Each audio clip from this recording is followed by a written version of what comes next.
टूटते बिखरते परिवार, एक रिश्तों की यात्रा।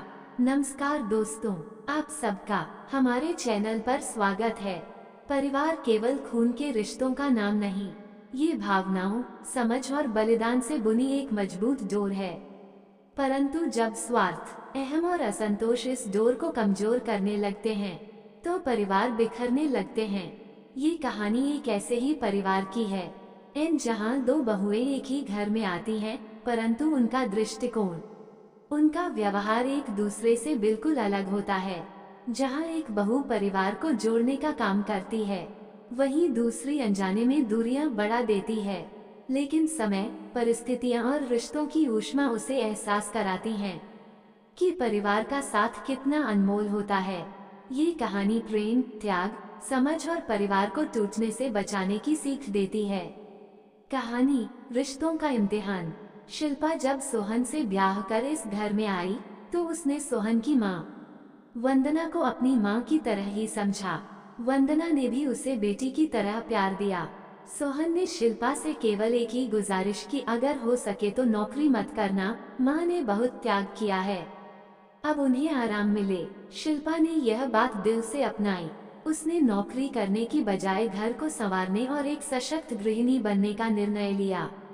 लेकिन वह अपने ज्ञान को व्यर्थ नहीं जाने देना चाहती थी, इसलिए उसने घर पर ही 11वीं 12वीं के बच्चों को ट्यूशन पढ़ाना शुरू कर दिया। इस तरह वह घर भी संभाल रही थी और आर्थिक रूप से स्वतंत्र भी थी। समय बीता और मोहन की शादी अलका से तय हो गई। मोहन और अलका एक दूसरे को पसंद करते थे, इसलिए परिवार ने बिना किसी आपत्ति के उनकी शादी करा दी। लेकिन शादी के बाद ये स्पष्ट होने लगा कि अलका और शिल्पा में जमीन आसमान का अंतर था। संयुक्त परिवार में दरार। शुरुआती दिनों में सभी को लगा कि अलका नहीं है, धीरे धीरे सब सीख जाएगी। लेकिन ऐसा हुआ नहीं। अलका देर तक सोती, खाने की टेबल पर बिना कोई मदद किए बैठ जाती और फिर ऑफिस चली जाती। रात को भी वह किसी काम में हाथ नहीं बटाती। शिल्पा दिन भर घर के कामों में लगी रहती, लेकिन अलका को कोई परवाह नहीं थी। जब वंदना ने उसे प्यार से समझाने की कोशिश की तो अलका ने तर्क दिया, मैं ऑफिस जाकर काम कर रही हूँ, बाहर की जिम्मेदारी संभाल रही हूँ। लेकिन वंदना ने साफ कहा, ये तुम्हारी खुशी का चुनाव है, पर घर के कामों की भी अपनी एक जिम्मेदारी होती है। बातें बढ़ने लगी और धीरे धीरे घर में कलह का माहौल बनने लगा। मोहन हमेशा अलका का पक्ष लेता, जिससे वंदना और शिल्पा को दुख होने लगा। एक दिन जब वंदना ने स्पष्ट रूप से अलका को कहा कि अगर तुम परिवार के नियमों का पालन नहीं कर सकती तो तुम अलग रह सकती हो, तो अलका को गहरा झटका लगा। उसने मोहन से कहा, हमें यहाँ से अलग होना पड़ेगा, नहीं तो मैं रोज अपमान सह नहीं पाऊंगी। मोहन भी भावनाओं में बह गया और घर छोड़ने का फैसला कर लिया। अलग होने की कीमत। मोहन और अलका अलग तो हो गए, लेकिन अब जिम्मेदारियां पूरी तरह उन पर आ गईं। घर का खर्च, बाजार की खरीदारी, कामवाली की मनमानी, सब कुछ नया और मुश्किल था। खाना बनाने वाली के हाथ का खाना मोहन को नहीं भाता और अलका को भी घर चलाने की जिम्मेदारी भारी लगने लगी। जल्द ही अलका गर्भवती हो गई। ये खबर सुनकर वंदना और शिल्पा बहुत खुश हुई, लेकिन अलका की मां मीना ने साफ कह दिया कि वो अधिक दिनों तक बेटी की देखभाल के लिए नहीं रुक सकती। अब अलका को समझ में आने लगा कि परिवार का महत्व क्या होता है। एक दिन मोहन ने वंदना से कहा, अलका की तबीयत ठीक नहीं है। वंदना तुरंत बोली, उसे यहीं ले आओ, हम उसकी देखभाल करेंगे। अलका ने झिझकते हुए ये प्रस्ताव स्वीकार किया और कुछ दिनों के लिए वह अपने ससुराल लौट आई। यहाँ आकर उसने महसूस किया कि शिल्पा और वंदना उसे दिल से अपना रही थीं। धीरे धीरे अलका का व्यवहार बदलने लगा। वह पहले की तरह नखरे नहीं दिखा रही थी, बल्कि परिवार के लिए कुछ करने की इच्छा रखने लगी थी। उसने महसूस किया कि अकेले जीवन जीना आसान नहीं, और अगर परिवार साथ हो तो हर कठिनाई हल्की लगने लगती है। परिवार का पुनर्मिलन। बेटे के जन्म के बाद अलका और मोहन वापस अपने घर चले गए, लेकिन अब वे पहले की तरह नहीं थे। अब वे हर रविवार ससुराल आते और अलका ने ये तय कर लिया था कि वह परिवार के साथ अपना जुड़ाव बनाए रखेगी। लेकिन एक दिन जब अलका अपनी माँ के घर गई, तो उसने अपनी भाभी जया को अपनी माँ से यह कहते सुना, अलका दीदी ने खुद परिवार को छोड़ा। अब शिल्पा भाभी और वंदना आंटी ही उनके बच्चे की जिम्मेदारी उठा रही हैं। ये सुनकर अलका का दिल दहल गया। उसे एहसास हुआ कि जो गलती उसने की थी वो कितना बड़ा नुकसान कर सकती थी। उसी पल उसने तय किया कि वह अपने परिवार से खुद को फिर से जोड़ लेगी। अगले ही दिन अलका ससुराल पहुंची। अपने बेटे को वंदना की गोद में देते हुए कहा, माँ, मैं रसोई में जा रही हूँ दीदी की मदद करने। शिल्पा और वंदना हैरान रह गईं। अलका रसोई में गई और बोली, दीदी हटो, आज से गरम रोटी मैं बनाऊंगी, आप हमेशा ठंडी रोटी खा लेती थी। शिल्पा ने भावुक होकर अलका को गले लगा लिया।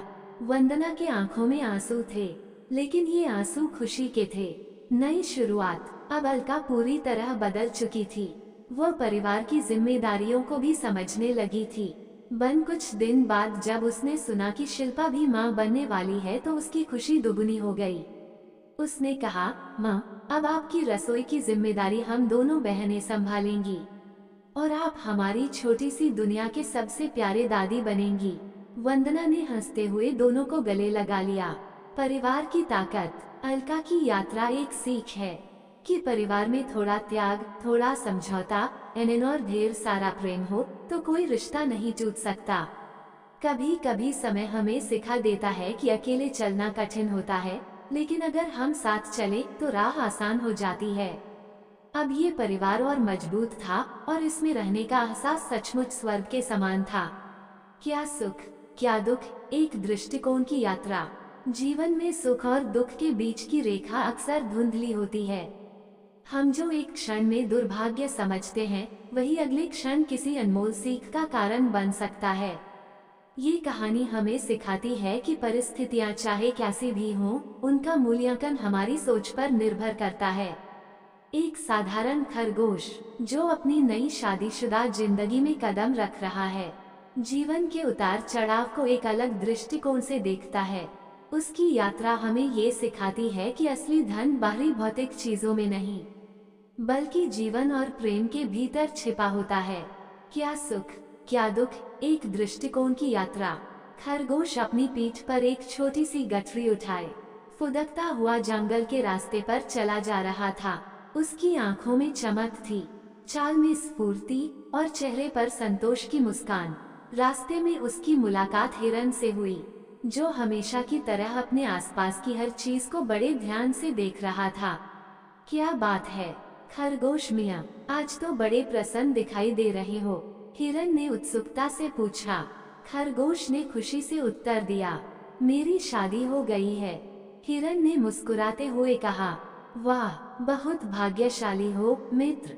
खरगोश कुछ क्षण चुप रहा, फिर हल्की मुस्कान के साथ बोला, शायद नहीं, क्योंकि मेरी पत्नी बहुत घमंडी है। उसने मुझसे बड़ा घर, ढेर सारा धन और कीमती वस्त्र मांगे जो मेरे पास नहीं थे। हिरन ने चिंता से सिर हिलाया, ओह, ये तो बड़ा दुखद है। खरगोश ने सिर हिलाया, शायद नहीं, क्योंकि मैं उसे दिल से चाहता हूँ। मुझे खुशी है कि वह मेरे साथ है, यही मेरे लिए सबसे बड़ी बात है। हिरन ने राहत की सांस ली, फिर तो तुम बहुत भाग्यशाली हो। खरगोश ने लंबी सांस खींचा, फिर धीमे स्वर में कहा, शायद नहीं, क्योंकि शादी के अगले ही दिन मेरे घर में आग लग गई। हिरन चौंक गया, अरे, ये तो बहुत ही दुखद है।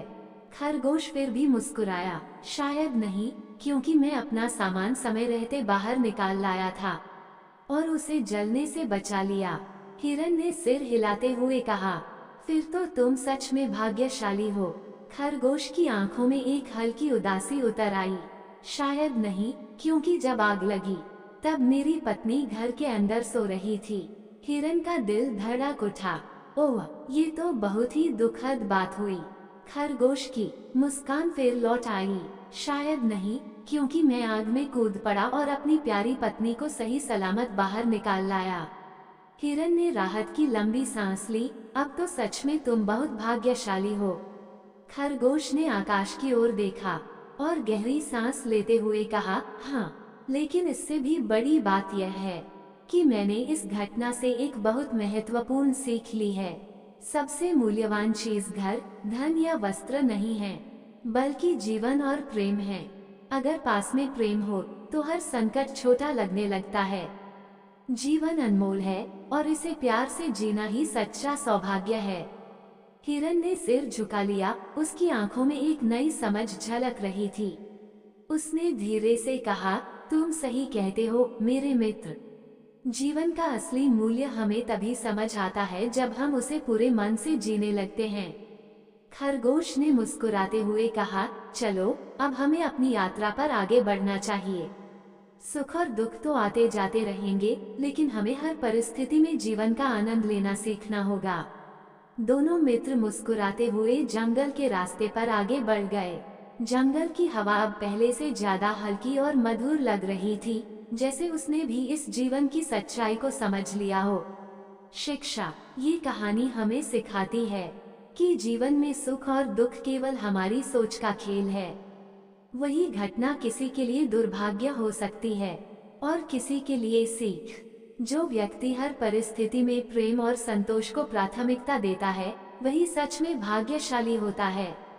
पति के पाप पुण्य की भागीदार पत्नी। भारतीय संस्कृति में पति पत्नी के संबंध को अर्धांगिनी का दर्जा दिया गया है। ये केवल एक सामाजिक व्यवस्था नहीं, बल्कि आध्यात्मिक और भावनात्मक जुड़ाव का प्रतीक भी है। स्त्री का पतिव्रता धर्म केवल लौकिक जीवन तक सीमित नहीं रहता, बल्कि वह पति के पाप पुण्य में भी समान रूप से भागीदार होती है। यह अवधारणा केवल धार्मिक ग्रंथों में ही नहीं, बल्कि अनेक कथाओं और जनश्रुतियों में भी व्याप्त है।